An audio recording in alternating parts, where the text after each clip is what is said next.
Hello friends, exam शिक्षा में आपका स्वागत है। स्वागत तो होता रहेगा। फ़िलहाल एमपी कांस्टेबल के हमारे एग्ज़ाम चल रहे हैं और सिलोजिज्म, न्याय निगमन, जिसे आप कथन निष्कर्ष भी कहते हैं, बड़ा ही प्यारा टॉपिक है। और मैंने सुना आज 15 क्वेश्चन उसके आए हैं, है ना। 15 क्वेश्चन बहुत ज़्यादा होते हैं, सिलेक्शन तो इन्हीं से हो जाएगा। तो सोचा क्यों ना इस पर वीडियो बनाई जाए। चलो स्टार्ट करते हैं। वीडियो छोटी रहेगी, ज़्यादा लंबी नहीं करूँगा। एक ही वीडियो में, जैसा कि ऊपर लिखा हुआ है, एक ही बार में पूरा बेड़ा पार। तो आपको क्या करना है, यहाँ पे कॉन्सेप्ट को समझना है। ओके, आपको सिंपल स्क्रीन पर देखना है और कॉन्सेप्ट को समझना है। मेरी गारंटी है आपको कॉन्सेप्ट समझ में आएंगे। चलिए स्टार्ट करते हैं। न्याय निगमन यानी कि कथन और निष्कर्ष। नमस्कार। देखो, सबसे पहले तो क्या है, आपको कुछ इसके टर्मिनोलॉजी समझनी है। ओके, सबसे पहला क्या होता है हमारा, ऑल। ऑल मतलब सभी। दूसरा होता है सम यानी कि कुछ। नो यानी कि कोई नहीं। हिंदी इंग्लिश दोनों। तो यार जो सभी वाला कॉन्सेप्ट है वो क्या होता है, पहले आप ध्यान से सुनते जाओ, ठीक है, बोर मत होना। सभी ए बी हैं, यानी कि आपको क्या करना है, ए एक बंदा है ए, यानी कि हे मैं तुझ में समाहित हूँ, है ना। ये कह रहा है मैं तुझ में समाहित हूँ। सभी ए बी हैं, जो ए है वो सभी का सभी ए है, वो क्या है, बी में समाहित है। तो कुछ इस तरीके से इसका डायग्राम होगा। सभी का सभी ए क्या है, बी है। अब जो ये सभी ए बी है वो इतना भी समाहित हो सकता है। अगर आप चाहो तो ये ए इतना है और हम इतना भी यहाँ पे कर सकते हैं, सभी ए बी है। या फिर हम कर सकते हैं कि ये ए है और यही का यही क्या है, बी है। तो ये बी के अंदर ए है। तो इसकी 3 कंडीशन आपको समझनी है। ओके, सबसे पहले आपको सभी ए बी है, तो जो सभी का सभी ये ए वाला हिस्सा है वो क्या है, इस बी के अंतर्गत आता है। दूसरी कंडीशन आपको समझनी है कुछ वाली। कुछ यानी कुछ। अब कुछ क्या होता है, कुछ में आपको समझना है कि कम से कम 1% उसका हिस्सा क्या है, होना चाहिए। ज़्यादा से ज़्यादा 100 तक पहुंच सकता है, कम से कम 1 होना चाहिए। यानी कि हम कहेंगे कि एक ए है, इसका कुछ हिस्सा, यानी कि हम कहेंगे इतना हिस्सा बी है ना। ए वाला कुछ हिस्सा क्या है, बी है। दूसरा क्या बन सकता है, हमने कहा कि ये ए है और इसका कुछ हिस्सा, यानी कि इतना जरा सा इतू सा हिस्सा क्या है, बी है। अब थर्ड क्या बन सकता है कि हमने कहा ये ए है और कुछ के चक्कर में पूरा हड़प लिया इसने, तो यहाँ इतना तक आ गया, तो इतना सारा हिस्सा भी बी है। तो ये कुछ वाली कंडीशन है, यानी कि मिनिमम 1% तो उसमें होना ही चाहिए। ओके, तो आपको यहाँ तक समझ में आया कि सभी ए बी है में क्या करना है, आपको सभी के सभी ए क्या हो जाएंगे, बी के अंतर्गत आ जाएंगे। दूसरा कुछ ए बी में क्या करना है, आपको ए का कुछ हिस्सा आपको बी में रखना है। ओके, नेक्स्ट है कोई नहीं। इसकी कोई नहीं मतलब मैं कितना ही फोर्स कर लूँ अपना रिश्ता हो ही नहीं सकता। यानी मैंने कहा कोई ए बी नहीं है, यानी कि ए इस साइड मूव करे हैं और बी इस साइड मूव करे हैं, इनका मिलाप कभी संभव ही नहीं है, जरा सा भी नहीं, है ना। 1-1 फुट ये दूर ही रहेंगे। तो जब भी आएगा कोई नहीं तो आप उनको इस तरीके से डिनोट करोगे, यानी कि जो ए का कोई भी हिस्सा क्या है, बी के अंतर्गत नहीं है। आपको इस तरीके से करना है जिससे आपको याद रहे। तो चलिए इसका स्क्रीनशॉट लीजिए। अब हम नेक्स्ट देखते हैं कुछ कॉन्सेप्ट और उसके क्वेश्चन। अब देखिए हमारा क्वेश्चन है, कथन दिए गए हैं कि कुछ ए वी है तो और कुछ बी सी है। तो आपको क्या करना है, सबसे पहले देखिए कुछ ए मतलब ये पूरा का पूरा ए हिस्सा है, आपको इसमें कुछ ए बी है, यानी कि ए का कुछ हिस्सा क्या है, बी है। तो हमने मान लिया कि इतना हिस्सा क्या है, वी है। तो यहाँ हो गया कुछ ए बी है, ए का कुछ हिस्सा बी है। दूसरा है कुछ बी सी है। तो अब जो ये बी है इसका कुछ हिस्सा हमने मान लिया सी है। ओके, अब आपको यहाँ आप सोच रहे होंगे कि ये जो कुछ बी है, जो कुछ सी है, वो ऐसा भी तो हो सकता है, इस तरीके से भी तो हो सकता है सी, है ना। कुछ ए बी है तो ए का कुछ हिस्सा बी में लिया, कुछ बी सी है, कुछ बी का हिस्सा सी में लिया। अब इस बी का एक ए कुछ वाला हिस्सा जो यहाँ का हिस्सा है, ए भी तो हम सी के अंदर ले सकते हैं, तो कुछ बी सी है कि दो कंडीशन बन जाएंगी। ओके, निष्कर्ष क्या बोलता है, कुछ ए सी है, क्या ए का कुछ भी हिस्सा, कोई भी हिस्सा क्या सी में आता है? तो हमने कहा अगर हम इन दोनों कंडीशन को लेते हैं तो कुछ ए सी है, ए तो बिल्कुल गलत है, कोई भी ए सी नहीं है यहाँ पे। लेकिन यदि हम दूसरी तरफ सोचते हैं कि यदि सी मान लो इस तरीके से अगर हम इस डायग्राम को बनाते हैं तो ए का कुछ हिस्सा सी में तो डेफिनेटली आ रहा है ना। तो डाउट आपको हुआ कि यार ये माने कि ये माने, तो आपको याद रखना है कि जहाँ भी आपको डाउट हो वहाँ आपको हमेशा निष्कर्ष को गलत मानना है। ओके, तो ये कुछ ए सी है, निष्कर्ष क्या हो जाएगा, गलत हो जाएगा। क्यों? क्योंकि आपको शक हो गया कि वो अब आप पर विश्वास नहीं करती है, वो आपको क्या कर रही है, चीट कर रही है। तो आपको क्या लेना है कि जब भी आपको ऐसा डाउट वाली कंडीशन बने तो आपको निष्कर्ष हमेशा गलत मानना है। ओके, अब थोड़ा सा हम नेक्स्ट इसी पे देखते हैं। आपको क्या देखना है, क्योंकि इसमें जो ए और सी के बारे में कुछ साफ कहा ही नहीं गया था, हमने अजम्पशन किया है, और यहाँ जो निष्कर्ष होता है उसमें निष्कर्ष है जो वह निश्चित निकलता है। ठीक है, हमारा माना हुआ नहीं निकलता है। आपको यहाँ पे कुछ चीज़ें नोट करनी है, जैसे कि जो पुनर्कथन होता है, ओके, जो पुनर्कथन होता है वो हमेशा क्या होता है, गलत होता है। नहीं आया समझ में? आएगा, धीरे से रुक जाओ। और दूसरा क्या है, अगर सभी कथन यदि पॉजिटिव होते हैं, सभी कथन पॉजिटिव होते हैं तो जो निष्कर्ष होता है वो नेगेटिव नहीं हो सकता। ठीक है, वो नेगेटिव नहीं हो सकता। अगर वो नेगेटिव है यानी कि वो निष्कर्ष गलत है। ओके, आपको केवल यहाँ याद रखना कि जो पुनर्कथन है वो गलत होता है, और जो सभी कथन यदि पॉजिटिव हैं तो जो निष्कर्ष है वो नेगेटिव नहीं हो सकता। कैसे समझ में आएगा? देखो, अब आपको समझ में आएगा। तो आपके सामने एक कथन और निष्कर्ष दिए गए हैं। अब देखो, सबसे पहला आपने पढ़ा, हमने अभी क्या बोला था आपसे कि जो पुनर्कथन होता है वो हमेशा गलत होता है निष्कर्ष में, और दूसरा जो हमने बोला था कि यदि सभी पॉजिटिव होते हैं तो जो निष्कर्ष है वो कभी नेगेटिव नहीं हो सकता। ओके, तो कथन दिया है सभी घोड़े बैल हैं, ये पॉजिटिव है, इसमें कहीं नहीं आया। दूसरा है कुछ बैल भेड़ हैं, ये भी पॉजिटिव कथन है, हमें डायग्राम बनाने की आवश्यकता ही नहीं है। सभी भेड़ चूहे हैं, हमने कहा ये तो पॉजिटिव बोल रहा है। कुछ चूहे छिपकली हैं, हमने कहा ये भी पॉजिटिव बोल रहा है। तो देखो आप, सभी कथन आपको पॉजिटिव मिल गए कि नहीं, तो आपको निष्कर्ष भी पॉजिटिव मिलेगा।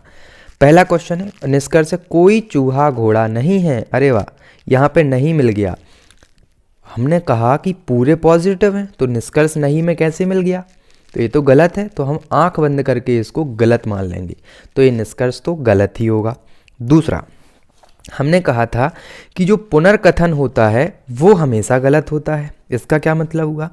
हमने कहा कि दूसरा जो निष्कर्ष है कुछ बैल भेड़ हैं, क्या आपको इनमें कहीं दिख रहा है ये है कुछ बैल भेड़ हैं? अरे वाह, जब हमने कथन में कह दिया है कि कुछ बैल भेड़ हैं तो आप निष्कर्ष में वही चीज़ को रिपीट क्यों कर रहे हो? यही होता है पुनर्कथन। तो जब कथन रिपीट हो जाए निष्कर्ष में तो वो हमेशा क्या होता है? गलत होता है। ओके, वो निष्कर्ष हमेशा गलत होता है। अच्छा, एक बात बताओ, जैसे हमने कहा आपसे पानी गर्म है, अब आप क्या बोल रहे हो हमसे? पानी गर्म है। तो यार हमने पहले ही आपसे कर दिया कि पानी गर्म है, तो उस चीज़ को आप रिपीट क्यों कर रहे हो? आप तो मुझे ताने मार रहे हो, है ना। तो आपको याद रखना है कि जो कथन यदि निष्कर्ष में रिपीट हो जाए तो वो निष्कर्ष गलत होता है, और यदि सारे के सारे कथन पॉजिटिव हैं तो जो नेगेटिव वाला निष्कर्ष है वो भी हमेशा गलत होता है। ओके, तो ये आपके हमने अभी तक आपको दो चीज़ बताई हैं कि जो पुनर्कथन वाला चीज़ है वो गलत निष्कर्ष होता है, और यदि सभी पॉजिटिव हैं तो नेगेटिव जो कभी भी निष्कर्ष नहीं हो सकता। ओके, अब हम आगे देखेंगे। तो देखो, अब नेक्स्ट हमारी जो कंडीशन आती है वो आती है या तो या वाली, है ना। या तो मुझसे शादी कर लो या तो भाग जाओ, है ना। तो या तो निष्कर्ष आपका एक सही होगा या तो आपका निष्कर्ष तो सही होगा। जैसे मैं आपसे कहता हूँ कि आपको सागर जाना है, तो या तो आप हाँ बोलेंगे या तो आप ना बोलेंगे, है ना। आप यदि पागल वागल होंगे, सनकी होंगे, तो आप शांत रहेंगे, नहीं तो आप क्या कहेंगे, हाँ मुझे जाना है या फिर नहीं जाना है। दो में से एक कुछ आप बोलेंगे, या फिर दोनों तो आप बोलेंगे नहीं कि हाँ मुझे नहीं जाना है। ओके, तो जब भी आपको इस कंडीशन मिले, आपको या तो निष्कर्ष एक या तो निष्कर्ष दो अनुसरण करता हो आंसर यदि मिलता है, तो वह आंसर तभी मिलता है जब वह कुछ शर्तों को फॉलो करता है। हमारे लिए 3 शर्तें होती हैं उस कथन में, हमें 3 जो शर्तें हैं वो फॉलो होनी चाहिए निष्कर्ष में। पहला तो दोनों के दोनों निष्कर्ष में समान तत्व होने चाहिए, सेम एलिमेंट होने चाहिए। दूसरा, एक निष्कर्ष में कुछ होगा और दूसरे निष्कर्ष में कोई नहीं होना चाहिए। और तीसरा है कि उसमें हमें डाउट होना चाहिए। ठीक है, आएगा अभी समझ में, रुक जाओ, धैर्य रखो। देखो यार, अगर इसमें से 2 शर्तें, मान लो ए शर्त और ए शर्त फॉलो होती है, लेकिन अगर हमें उसमें डाउट नहीं है, तो फिर इस वाली कंडीशन को फॉलो नहीं करेगा, है ना। यानी कि हमें जो ये तीनों शर्तें हैं वो तीनों शर्तें बाइज्जत फॉलो होनी चाहिए। जैसे हम इसमें देखते हैं, कथन दिया गया है कुछ पर्दे रोड हैं, यानी कि जो पर्दे हैं, ये पर्दे का कुछ हिस्सा क्या है, रोड है। ये कुछ हिस्सा, कुछ रोड कालीन है, तो कुछ रोड क्या है, कालीन है। अब कुछ रोड कालीन इस टाइप से भी हो सकता है, यानी कि रोड का ए हिस्सा भी कालीन हो सकता है जो पर्दे के अंतर्गत आ रहा है। ठीक है, इसमें 2 कंडीशन आपकी बनती हैं, जैसा कि मैंने आपको पहले बताया था। तो ये तो हमने कथन के अनुसार डायग्राम बना लिया। अब चलते हैं हम अपने निष्कर्ष बाबा की ओर। क्या कह रहा है, कुछ पर्दा कालीन हैं। पर्दे का क्या कुछ हिस्सा कालीन के अंतर्गत आता है? हमने कहा इस वाले में देखें तो नहीं आता, इस वाले में देखेंगे तो आता है, यानी कि हमें क्या है, इसमें संदेह है। दूसरा, कोई पर्दा कालीन नहीं है, तो क्या कहा हमने, पर्दे का क्या कोई भी हिस्सा कालीन नहीं है। हमने कहा कि अगर हम इस वाले हिस्से से देखें तो ये सही है, ये वाला, और यदि हम इस वाले हिस्से से देखें तो यार कुछ हिस्सा तो है कालीन में। तो यहाँ भी हमें क्या है, डाउट वाली स्थिति है। अब आपको समझना है कि यदि आपको 2 निष्कर्ष में से कोई एक निष्कर्ष अगर डाउट वाला होता तो वो निष्कर्ष गलत होता, लेकिन यहाँ तो दोनों संदेह में है, दोनों डाउट में है, तो फिर हमें CID वाले दया को बुलाना पड़ेगा। तो हम चलते हैं अपनी शर्तों की तरफ। क्या कहा था इनने, दोनों संदेह होना चाहिए। तीसरी शर्त है संदेह होना चाहिए। भाई साहब हमें इसमें भी डाउट है, इस वाली से भी डाउट है, हमें कोई तीसरी चाहिए है ना। तो इसमें जो डाउट है हमारे लिए, तो तीसरी जो शर्त है वो हमारी फॉलो हो गई। अब हम बात करते हैं पहली और दूसरी शर्त की, है ना। तो पहले शर्त में है दोनों निष्कर्ष में समान एलिमेंट होने चाहिए। देखते हैं, कुछ पर्दा कालीन एलिमेंट ही कहलाते हैं, पर्दा कालीन है, दूसरे में भी पर्दा और कालीन है, तो यार समान ही तो है। ओके, तो हमने कहा पहली कंडीशन भी फॉलो कर रहा है। अब चलते हम दूसरी कंडीशन की तरफ कि पहले निष्कर्ष में कुछ और दूसरे में कोई नहीं होना चाहिए। हमने कहा कि पहले निष्कर्ष में देखो कुछ है और दूसरे निष्कर्ष में देखो कोई नहीं है कि नहीं, यानी कि तीनों कंडीशन ये फॉलो कर रहा है, तो जो हमारा आंसर होगा वो होगा या तो निष्कर्ष 1 या तो 2 फॉलो करता है। अब हम एक और क्वेश्चन इसी टाइप का लेते हैं और समझने की कोशिश करते हैं। नेक्स्ट हमारा कथन है कि कुछ मोमबत्ती लाइट हैं। तो हमने बनाया कि जो ये मोमबत्ती है, ओके, ये क्या है हमारी मोमबत्ती। मोमबत्ती का कुछ हिस्सा क्या है, लालटेन है। तो मोमबत्ती का कुछ हिस्सा हमने क्या बना दिया, यहाँ पे लालटेन बना दिया। ओके, सभी लालटेन माचिस हैं, तो लालटेन है वो सभी की सभी क्या में आ जाएंगी, माचिस में आ जाएंगी। ओके, आई थिंक ये तो आपको समझ में आ रहा होगा। नहीं आ रहा तो भैया कमेंट करके बता देना, फिर से समझाएंगे। सभी माचिस पेन है, ठीक है, तो जो सभी की सभी माचिस हैं वो काय के अंतर्गत आएंगी, पेन के अंतर्गत आएंगे। ये आपने डायग्राम बना लिया सिंपली। अब चलते हैं हम निष्कर्ष की तरफ। तो सबसे पहले तो ए पॉजिटिव है, ए पॉजिटिव है, ए पॉजिटिव है, तो यहाँ नेगेटिव है, तो ये निष्कर्ष तो गलत होगा। ठीक है, जो हमने पहले देखा था पुनर्कथन और पॉजिटिव और नेगेटिव वाला कॉन्सेप्ट, उसकी वजह से। लेकिन अगर हमें वो भी भूल गए तो क्या करेंगे। कथन हमने कर लिए हैं, निष्कर्ष पर आते हैं। यहाँ है कुछ मोमबत्ती पेन है, तो मोमबत्ती का जो कुछ हिस्सा है वो क्या में पेन में आएगा? बिल्कुल आएगा, क्योंकि सभी के सभी पेन, अगर सभी की सभी माचिस यदि सभी के सभी पेन होंगे तो माचिस का कुछ हिस्सा मोमबत्ती में है, तो इस पेन का कुछ हिस्सा भी मोमबत्ती में होगा, यानी कि पहली जो है वो तो हमारी सही है। क्यों? देखो, यदि हमने कहा कि मान लो ये हमारा क्या है, इंडिया है, ओके, ये हमारा इंडिया है, इसमें हमारा क्या है, हमारा ये एमपी है, मध्य प्रदेश है। हमने कहा कि मध्य पूरा का पूरा जो मध्य प्रदेश है वो हमारे इंडिया में है। ठीक है, अब आपसे पूछा क्या इंडिया का कुछ हिस्सा मध्य प्रदेश में आता है? बिल्कुल आएगा कुछ हिस्सा। यही कंडीशन हमारी यहाँ पे फंस रही है। यहाँ हमने कह दिया था कि कुछ मोमबत्ती पेन है, तो मोमबत्ती का एक कुछ हिस्सा पेन में है, यानी कि ये निष्कर्ष सही है। दूसरा, कोई मोमबत्ती पेन नहीं है, तो क्या मोमबत्ती का कोई भी हिस्सा पेन नहीं है? ऐसा तो नहीं है, क्योंकि ये तो यहाँ कन्फर्म है, हम यहाँ मान नहीं रहे, संभावना नहीं है, यह कन्फर्म है कि मोमबत्ती का कुछ हिस्सा पेन में आएगा। क्यों? क्योंकि सभी की सभी माचिस मोमबत्ती में आ रही हैं और सभी की सभी लालटेन, तो इस पेन को भी मजबूरन आपके घर आना पड़ेगा। ठीक है, तो ये दूसरा कथन गलत हो जाएगा। अब यदि आपको याद है, आप या तो या वाली कंडीशन पर जाते हैं, या तो निष्कर्ष 1 या तो निष्कर्ष 2 फॉलो करता है, तो आपको समझना है कि देखो आपका क्या था, पहली कंडीशन थी समान तत्व होने चाहिए। मोमबत्ती है, पेन है, मोमबत्ती है, पेन है, हमने कहा समान तत्व हैं। दूसरा देखो, पहले में कुछ होना चाहिए और दूसरे में कोई नहीं, तो यार इसमें कुछ है, इसमें कोई नहीं भी है। ठीक है, तीसरी कंडीशन, क्या आपको डाउट है? हमने कहा डाउट बिल्कुल नहीं है भैया, कुछ मोमबत्ती पेन है, ये तो श्योरिटी के साथ हमने कह दिया था, है ना। तो यहाँ पर डाउट नहीं है। तो आपको याद रखना है कि जब भी या तो या वाली कंडीशन फंसती है तो ये तीनों शर्तों का फॉलो करना आवश्यक है। मैं यही आपको समझा रहा हूँ जब से, है ना, आना चाहिए समझ में। आई बात समझ में? अब हम देखते हैं नेक्स्ट। अब हमारा क्या कथन है, कुछ ए बी है, कोई बी सी नहीं है। तो यार ए है हमारा ए, ओके, समझ जाओ यार, मैं खुद समझा के पागल हो गया। ए है, अब इस ए का कुछ हिस्सा क्या है, बी है, सीधी सी बात कह रहे हैं, हमने मान ली।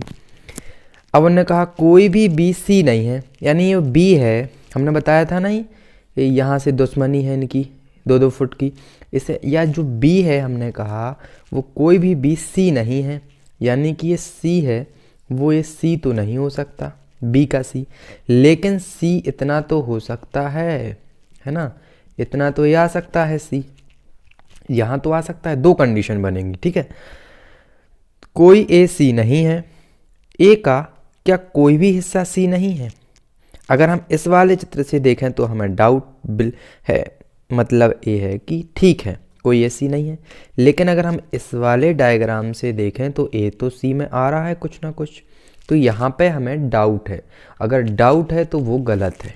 ओके, दूसरा हमने कहा कि कुछ ए सी नहीं है, तो हमने कहा कि ए का कुछ हिस्सा क्या सी नहीं है। यार ए का अगर हम इतना हिस्सा ले लें, देखो मिसमैच तो नहीं हो गया कुछ। हमने कहा था ए है जो वह बी है और सी अलग है, लेकिन सी इसमें भी हो सकता है। ठीक है, तो उन्होंने कहा कोई ए सी नहीं है, तो गलत हो गया। ठीक है, क्योंकि है इसमें। अब हमने कहा कुछ ए सी नहीं है, तो क्या एक कुछ ए ऐसे भी हैं क्या जो सी नहीं है? हमने कहा बिल्कुल, जो यहाँ वाले हिस्से में जो ए आते हैं वो सी नहीं है। क्यों? क्योंकि ए बी के अंतर्गत आ गए, और बी की भाई साहब इससे दुश्मनी है। बी कहेगा हमारी तो तुम 1 इंच ज़मीन नहीं ले सकते, तो यहाँ जो ए का जो इतना हिस्सा है वो सी कभी नहीं हो सकता। तो यही तो बताया है यहाँ पे कि कुछ ए सी नहीं है, तो ये वाला कंडीशन हमारा क्या हो जाएगा, राइट हो जाएगा। क्यों हो जाएगा, क्योंकि जो सी है वह एक का इतना बड़ा हिस्सा तो ले सकता है, लेकिन इस बी वाले हिस्से में नहीं घुस सकता। क्यों, क्योंकि ये बी का हिस्सा हो जाएगा, ये तो लफड़ा बन जाएगा। तो ये हो गया। ओके, अब हम केवल 2 क्वेश्चन और हैं, वो और जल्दी से देख लेते हैं। देखो ये लास्ट क्वेश्चन है। ओके, संभावना वाला प्रश्न भी यदि अगर आपको आ जाए तो देखो, कथन हमने यहाँ पर डायरेक्ट डायग्राम बना दिया है कि सभी चांद मामा हैं। ओके, और आप बना सकते हो ना, कोई भी मामा चाचा नहीं है, क्योंकि इसमें क्या है, ये दुश्मनी है।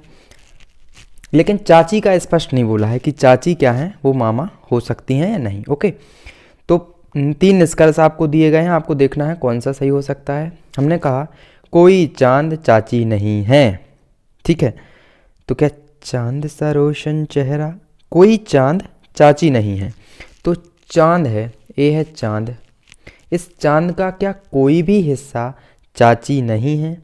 हमने कहा कि मामा की दुश्मनी चाचा से है, तो चाचा का कोई भी हिस्सा इसमें नहीं घुस सकता मामा के अंदर, लेकिन चाची का जो इस नीचे वाला जो ये हिस्सा है ये तो इसमें घुस सकता है, यानी कि ये चाची यहाँ आ सकती हैं और इस चांद से दोस्ती कर सकती हैं। ठीक है, तो जो पहला जो निष्कर्ष है वो क्या हो जाएगा, हमारा गलत हो जाएगा, क्योंकि वो तो कह रहे हैं कि कोई चांद चाची नहीं है, लेकिन हमने कहा कि वो चाची घुस सकती हैं अंदर, तो पहला निष्कर्ष गलत है। दूसरा, कुछ चांद के चाचा होने की संभावना है। चांद है मामा के अंदर, अब मामा के घर में बैठा है चांद, अब वो क्या कह रहे हैं कि चांद है वो कुछ ना कुछ चाचा हो जाएगा। तो कैसे हो जाएगा, जब मामा चाचा को घुसने ही नहीं देंगे अंदर, तो चांद कहाँ से मिल जाएगा।